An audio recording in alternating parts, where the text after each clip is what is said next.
कोई शर्म वरम भी है कि नहीं तुम दोनों को, या बिल्कुल ही बेच खाई है कि दिन में ही शुरू हो गए? अब क्या कहीं भागी जा रही है ये? शादी हो गई है, तेरे ही पास रहेगी, रात को कर लियो जो तुझे करना है, या अपनी माँ के ही सामने करेगा। और बहू ये तो बेशरम है ही, तू तो समझदार है, तू तो समझा सकती है इसे, या तूने भी शर्म बेच खाई?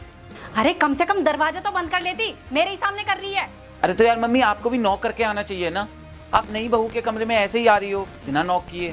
हाँ बस अब यही तो देखना बाकी रह गया कि अपने ही घर में दरवाजे बजाती फिरूंगी। अरे तुम आप पता कैसे चलेगा हमें कि आप आ रही हो कमरे में? अगर बिना नॉक किए आ जाओगी तो गलत क्या कह रहा हूँ मैं? आपको नॉक करके आना चाहिए, और इतना तो आपको भी समझना चाहिए ना, हमारी नई नई शादी हुई है, ये सब तो हो ही जाता है ऐसे। अरे तो रात में भी कर सकता है ना, कहीं भगी जा रही है ये? पता नहीं तुम आजकल के बच्चों को हो क्या गया है, बड़े छोटों का लिहाज ही करना बंद कर दिया है। अरे शादी तो हमारी भी हुई है, हमने तो कभी नहीं किया ये सब।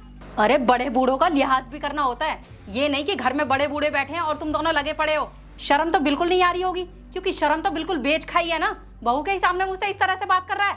खैर तुझसे तो कुछ बोलना ही बेकार है, और तू खड़ी खड़ी मेरा मुंह क्या देख रही है? जाके किचन में काम कर लेना। जी मम्मी जी।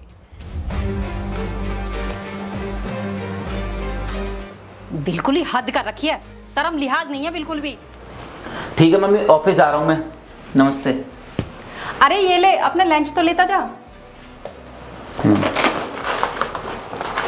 क्यों बेटा, तेरी पत्नी को इतना भी नहीं पता कि जब पति ऑफिस जाता है तो उसको लंच भी बना कर देना होता है? शादी से पहले भी मैं ही बना कर देती थी और शादी के बाद भी मैं ही बना कर देती हूँ, तो क्या फायदा हुआ तेरी शादी कराने का? वो महारानी के यहाँ पर आराम करने के लिए आई है, तेरा ऑफिस जाने का टाइम हो रहा है और वो सोई पड़ी है, उठी क्यों नहीं है वो अभी तक, जो मुझे लंच बना कर देना पड़ रहा है? अरे तो मम्मी मैंने मना करा था ना आपसे भी, मुझे नहीं लेकर जाना है लंच, ऑफिस में मिलता है मैं वहीं खा लेता हूँ। और आंसी का बताया था ना मैंने तुम्हें, बेचारी पूरी रात बुखार में तड़पती रही है, मैंने दवाई दी थी लेकिन कोई आराम ही नहीं लगा, सुबह जाकर आराम लगा है, इसीलिए अभी तक सो रही है। बेटा तबीयत खराब होने का ना सिर्फ बहाना होता है, कोई तबीयत खराब नहीं होती। हमारी भी शादी हुई है, हम भी बहू बनकर आए हैं, हमारी तो तबीयत कभी खराब नहीं हुई, और तबीयत खराब भी होती थी ना तब भी पूरे घर के लिए खाना बना कर देती थी। ये नहीं कि बीमारी का बहाना लेकर पूरे दिन आराम करवाती रहूं। वो तो किस्मत अच्छी है तेरी बहू की जो मुझे